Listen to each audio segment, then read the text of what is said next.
नमस्कार दोस्तों, मैं पवन सुधार।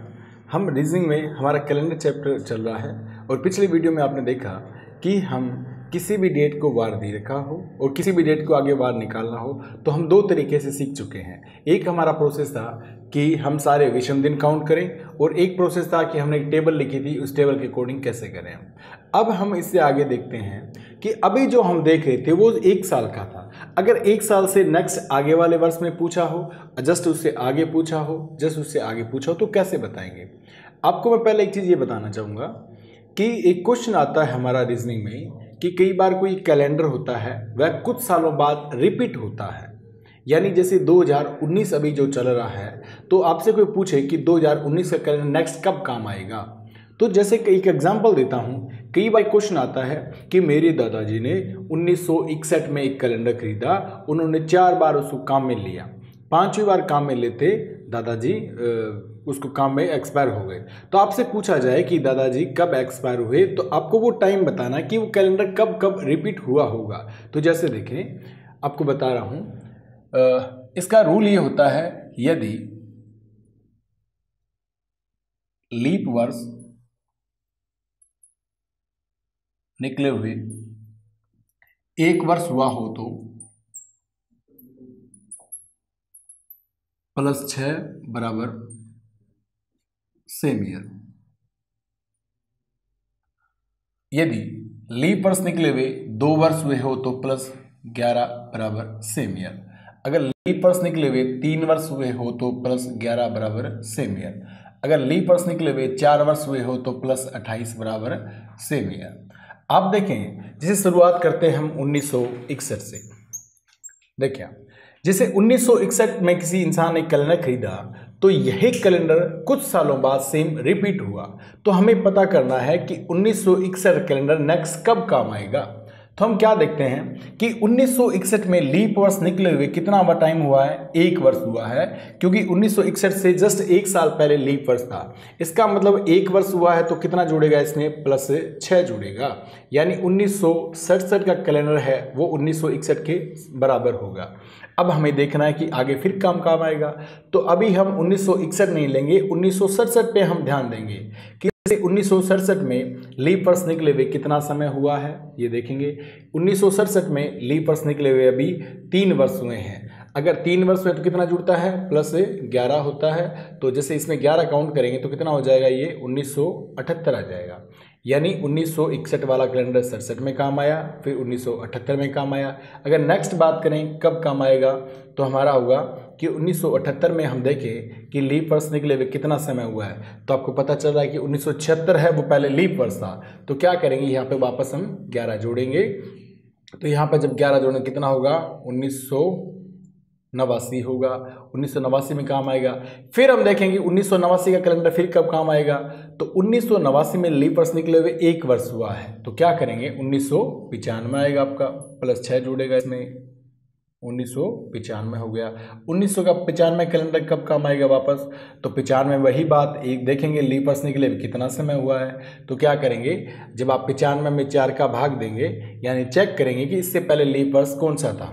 तो इससे पहले लीप वर्ष आया था हमारा, जैसे आप गौर करें 92 लीप वर्ष था। तो लीप वर्ष निकले हुए हमारे 3 साल हो चुके हैं। तो 11 जुड़ेगा वापस, तो क्या आ जाएगा,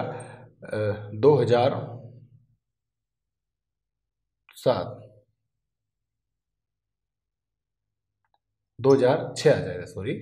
तो 1995 में 6 आएगा। अब 6 वाला फिर कब रिपीट होगा तो चेक करेंगे, 6 में लीप वर्ष निकले कितना समय हुआ, 2 साल। फिर वापस क्या जोड़ देंगे, 11 जोड़ देंगे। तो कितना हो जाएगा, ये 2017 हो जाएगा। इस टाइप से हम सेम कैलेंडर आगे से आगे बता सकते हैं कि कौन सा कैलेंडर कब रिपीट होगा। जैसे एग्जाम में कई बार पूछ लिया जाता है कि जैसे सपोज करें मैंने एग्जाम्पल लिखा कि 2019 का कैलेंडर किस वर्ष के समान होगा।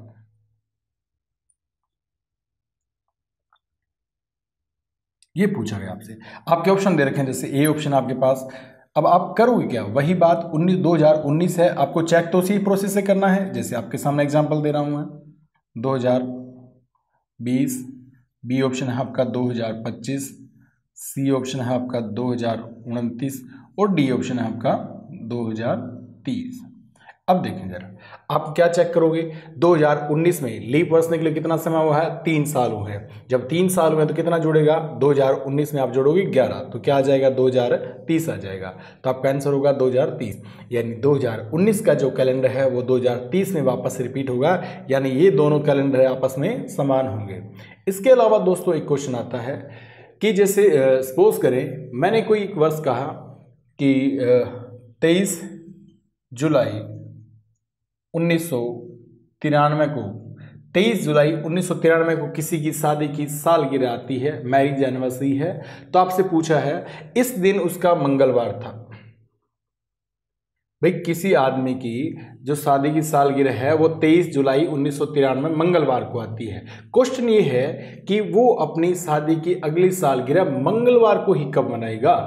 तो आप जरा सोचो, मंगलवार सेम इन द सेंस क्या चाह रहा है, वो कैलेंडर सेम चाह रहा है। कैलेंडर समान भी आप समझते होंगे कि जैसे कोई भी, जैसे हम बात कर रहे थे 61 कैलेंडर सर से समान होगा, तो इसमें सिर्फ सन चेंज होगा ऊपर, बाकी 61 की जगह क्या आ जाएगा, 67 आ जाएगा। यानी 61 में किसी भी महीने की किसी भी तारीख को वार पता करो, वही उसी महीने की उसी तारीख को वार भी क्या होगा, सेम होगा।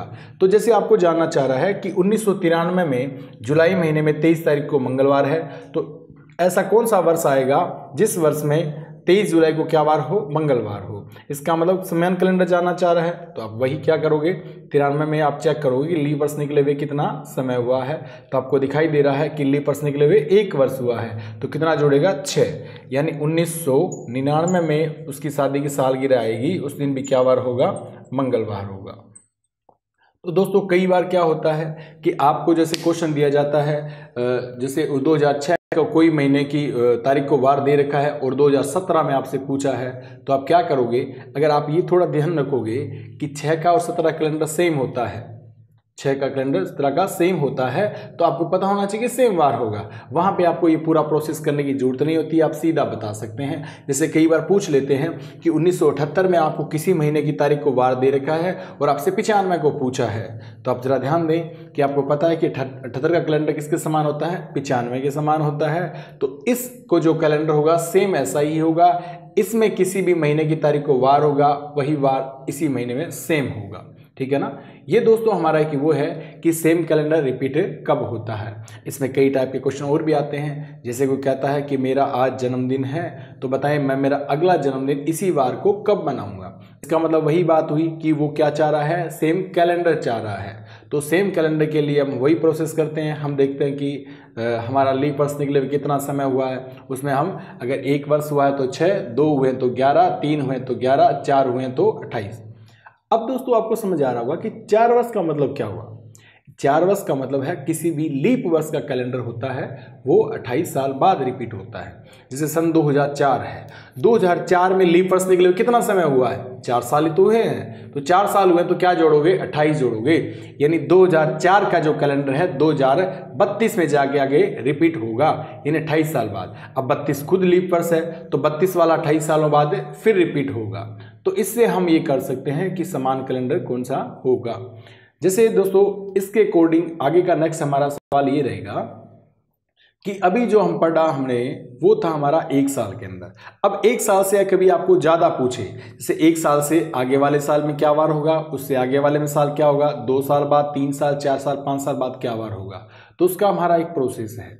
देखें जैसे एग्जाम्पल के लिए मैं सवाल देता हूँ आपको, मैंने आपसे कहा 15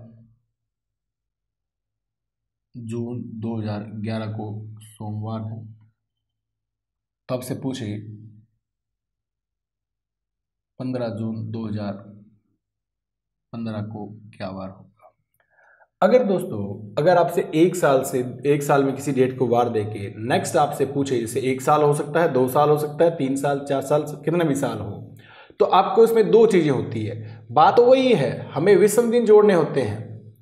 विषम दिन के लिए क्या करेंगे, हमारे 2 स्टेप है, ध्यान दें। पहला स्टेप तो क्या है कि जो आगे वाला वर्ष दे रखा है उसमें पीछे वाला वर्ष माइनस करेंगे।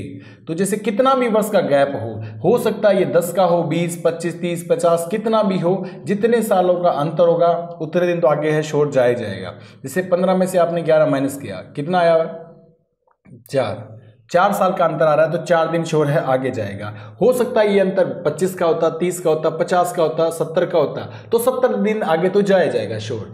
इसके अलावा सेकंड होता है हमारा लीप वर्ष निकालना। आप जरा गौर करें, 2011 से लेके यानी इस डेट से लेके इस डेट तक बीच में 29 फरवरी कितनी आई है, यानी लीप वर्ष कितना आया है। मैं ऐसा इसलिए कह रहा हूं कि कई बार, जैसे मैं अगला एग्जांपल लिखूंगा, उसमें कई बार होता है कि आगे वाला या पीछे वाला लीप वर्ष आपको जरूर दिया होता है, लेकिन उसमें 29 फरवरी होती है, वो या तो निकल चुकी होती है या फिर आने वाली होती है। तो हमारे सामने उसमें डिसाइड करना मुश्किल होता है कि इसमें इंक्लूड करें या ना करें। जैसे फिलहाल इसमें देखिए, आपको चेक ये करना है इस डेट से लेके इस डेट के बीच में 29 फरवरी है क्या, है। तो कितनी 29 फरवरी है, 1। तो हमारे टोटल विषम दिन हो गए 4 + 1 कितना हो गया, 5 विषम दिन हो गए। तो हम क्या करेंगे, 5 दिन बाद करेंगे। समझ आ रहा है आपको। तो सोमवार के बाद क्या वार होगा, एक दिन शनिवार हो, ठीक है ना।